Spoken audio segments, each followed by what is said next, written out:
Every day is a new day, new hope and new opportunity. Mulai hari kita dengan pikiran positif dan bersyukur. Halo Nevizen, salam sehat selalu dan tetap semangat. Nevi News kembali hadir menemani Anda dengan berita-berita yang inspiratif, inovatif, aktual dan terpercaya. Bersama saya Fatih, edisi Rabu 10 Februari 2021.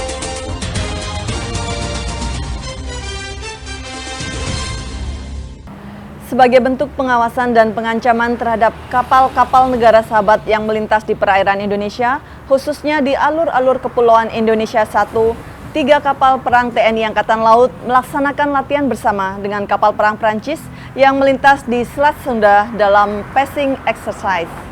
Sebagai wujud bagian dari upaya diplomasi militer sekaligus untuk mempererat hubungan internasional dan menjaga stabilitas di kawasan, TNI Angkatan Laut kembali menggelar latihan bersama passing exercise dengan kapal perang Prancis yang melibatkan 5 kapal perang di perairan Selat Sunda. Panglima Komando Armada 1 Laksamana Muda TNI Abdul Rashid K. menyampaikan bahwa latihan bersama ini dilakukan sesuai program dari TNI Angkatan Laut sebagai bagian dari menjaga kedaulatan NKRI yang diharapkan dapat mempererat hubungan internasional, mempertahankan dan meningkatkan hubungan persahabatan antara Indonesia, Prancis. Dalam latihan tersebut, TNI Angkatan Laut menurunkan 3 kapal perang, yakni KRI Barakuda 633, KRI Tenggiri 865, dan KRI Cakalang 852. Sedangkan Prancis dengan 2 kapal perangnya yaitu FS Vendémiaire Frigate dan FS Emeraude Submarine. Kelima kapal perang tersebut memainkan serial latihan passing exercise, flash exercise, flag hoist, dan photo exercise. Passing exercise merupakan bentuk pengawasan dan pengamanan terhadap kapal-kapal negara sahabat yang melintas di perairan Indonesia, khususnya di alur Laut Kepulauan Indonesia 1 ataupun alur pelayaran Selat Malaka hingga keluar perairan yurisdiksi nasional.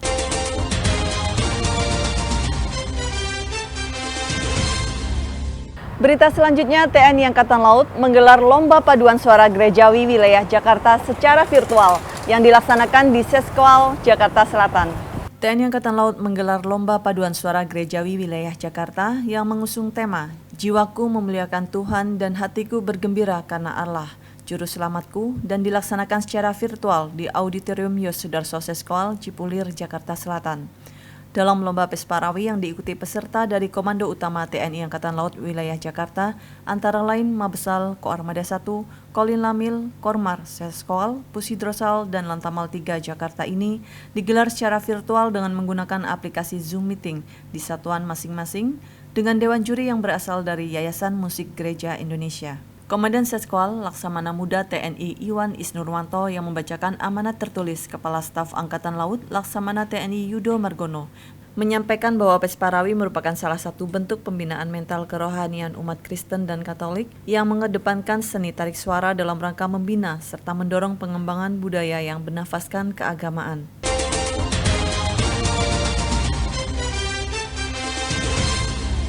Ya Nevizen, berita selanjutnya datang dari Pekalongan, di mana Pangkalan Angkatan Laut Tegal membantu evakuasi korban banjir di wilayah Desa Mulyorejo, Kabupaten Pekalongan. Banjir setinggi pinggang orang dewasa di Pekalongan membuat rumah warga terendam dan aktivitas menurun. Pangkalan Utama TNI Angkatan Laut 5 Surabaya melalui jajaran Pangkalan Angkatan Laut Tegal melakukan evakuasi korban banjir di wilayah Desa Mulyorejo, Kecamatan Tirto, Kabupaten Pekalongan dengan mengerahkan personel lanal serta pos TNI Angkatan Laut Pekalongan.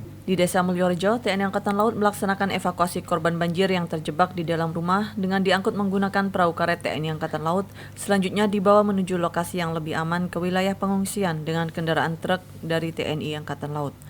Komandan Lanal Tegal Letkol Marinir Ridwan Aziz menyampaikan bahwa pada musim penghujan ini beberapa daerah terkena banjir, salah satunya Pekalongan. Prajurit Lanal Tegal serta pos TNI Angkatan Laut Pekalongan Kota siap untuk dikerahkan ke lapangan bersama dengan unsur pemerintah daerah, BPBD Pekalongan, Polri, relawan, serta masyarakat untuk bahu-membahu membantu evakuasi warga.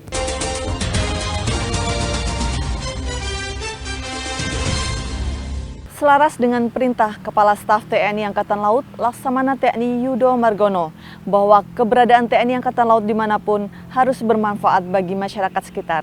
Terkait hal tersebut, Lantamal 13 Tarakan menggelar panen singkong di lahan ketahanan pangan Tarakan Dan di lain tempat, Lantamal 7 Kupang juga menggelar bakti sosial donor darah, bekerja sama dengan Palang Merah Indonesia Kota Kupang. Komandan Pangkalan Utama TNI Angkatan Laut 13 Tarakan, Laksamana Pertama TNI Haris Bima Bayu Seto, didampingi Ketua Koordinator Cabang 13 Daerah Jala Senastri Armada 2, Nyonya Putri Haris Bima, memimpin secara langsung pelaksanaan kegiatan panen singkong yang berlangsung di lahan ketahanan pangan Lantamal 13 di Kota Tarakan, Provinsi Kalimantan Utara. Pemanfaatan lahan ini merupakan upaya untuk membangun ketahanan pangan di lingkungan prajurit TNI Angkatan Laut di masa pandemi COVID-19, yang diharapkan keberhasilan pemanfaatan lahan yang awalnya tidak produktif ini bisa memotivasi prajurit dan masyarakat sekitar untuk melakukan hal yang serupa.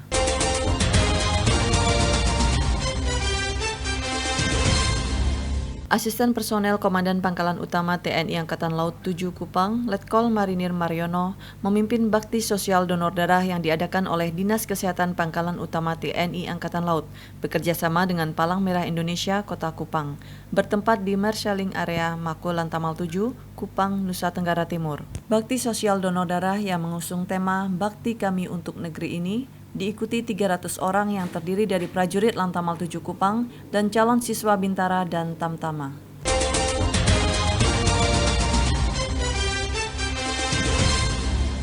Berita terakhir, sebanyak 818 calon siswa TNI Angkatan Laut program khusus Papua menjalani rapid test antigen di Rumah Sakit Angkatan Laut Dr. R. Utoyo, Sorong, Papua Barat.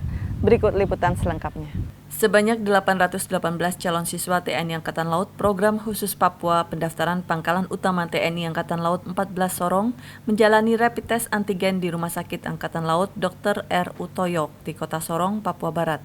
Pelaksanaan rapid test antigen ini merupakan persyaratan serta bagian untuk mengikuti seleksi tahap selanjutnya. Sebelum calon siswa Bintara dan Tamtama yang terdiri dari 523 calon Bintara pria, 185 calon Bintara wanita, dan 110 calon Tamtama ini melaksanakan rapid test, terlebih dahulu casis ini mengikuti pembekalan yang diberikan oleh Asisten Personel Lantamal 14, Kolonel Marinir Agus Sunardi. Selesai kegiatan pembekalan dilanjutkan dengan rapid test antigen di Rumkital Dr. R. Utoyo, dipimpin oleh Kepala Dinas Kesehatan Lantamal 14, Mayor Laut Kesehatan Made Supriyana.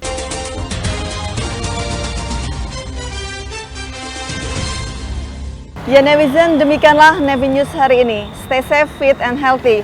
Patuhi protokol kesehatan dan ingat 3M, mencuci tangan, memakai masker, dan menjaga jarak. Lindungi diri, lindungi bangsa ini. Saya Fatih beserta redaksi yang bertugas pamit undur diri. Maritim Jaya, Indonesia hebat. Jalo Seva, Jaya Mahi, justru di laut kita jaya. Terima kasih dan sampai jumpa.